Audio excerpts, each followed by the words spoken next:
Welcome to Virtual Gardening 101. This is a place where we dig into the digital soil and reap real results.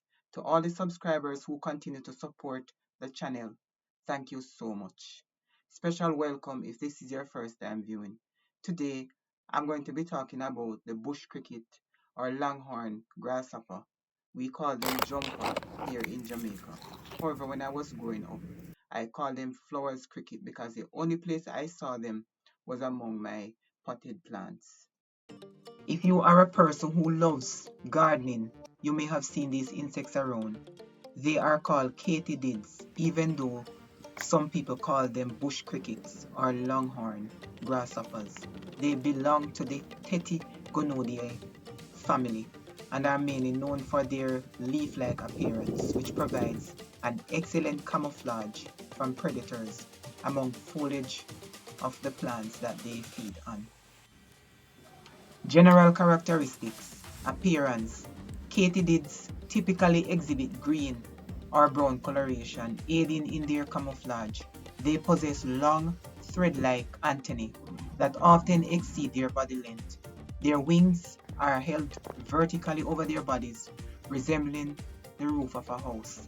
Their hind legs are super long with short front and middle legs, making them pretty good jumpers. However, being poor in flight makes it easy for predators like bats, birds, spiders, tree frogs, and praying mantis to feed on them. Behavior. Primarily nocturnal, katydids are known for their distinctive mating calls produced by stridulation, where they rub their forewings together. These sounds can vary from species to species and are commonly heard during the night in gardens and other places where they are found. So unlike cicadas who chirp loudly from trees during the hot summer daytime, katydids are night musicians.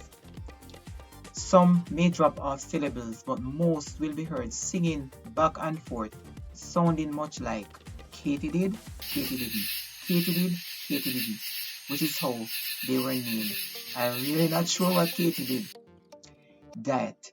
While many katydid species are herbivorous, feeding on leaves, flowers, and fruits, some are also omnivorous, and so they prey on other insects. Habitat.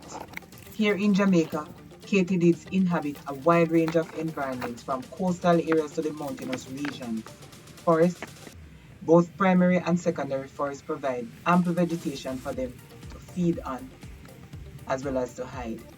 Grassland and fields, open areas with tall grasses and shrubs offer suitable habitats for certain species of katydids.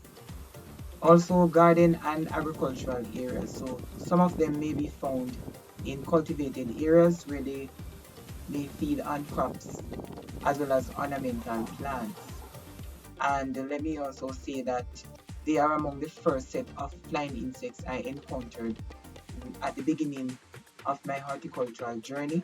I used to see them very often among my potted plants, and I had to get rid of them because they were really wreaking havoc on the foliage of the plants.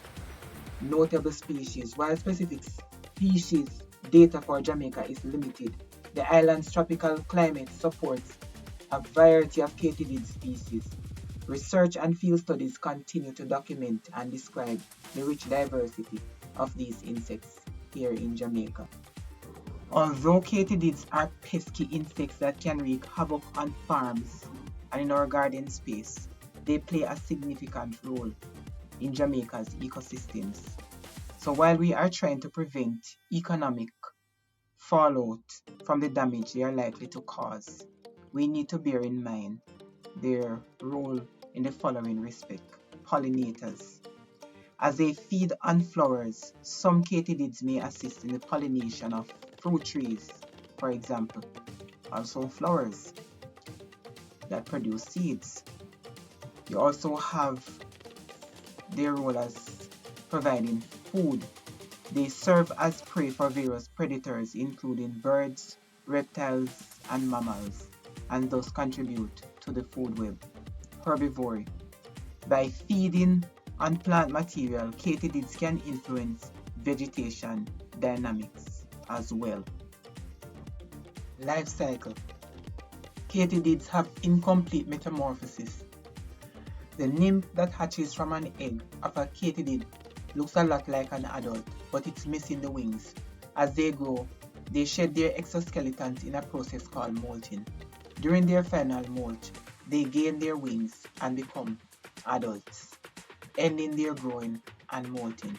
The life of a katydid is usually short.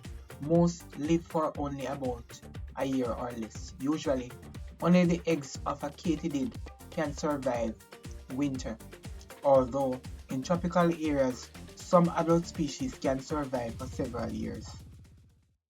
As we come to the end of the feature, let me use this opportunity to say thank you for taking the time to watch. Please remember to engage the channel by liking the content, leaving a comment, and subscribing. And please don't forget to turn on the post notification bell if you have not yet done so, because all of these actions will propel the channel to go forward. Once again, thank you.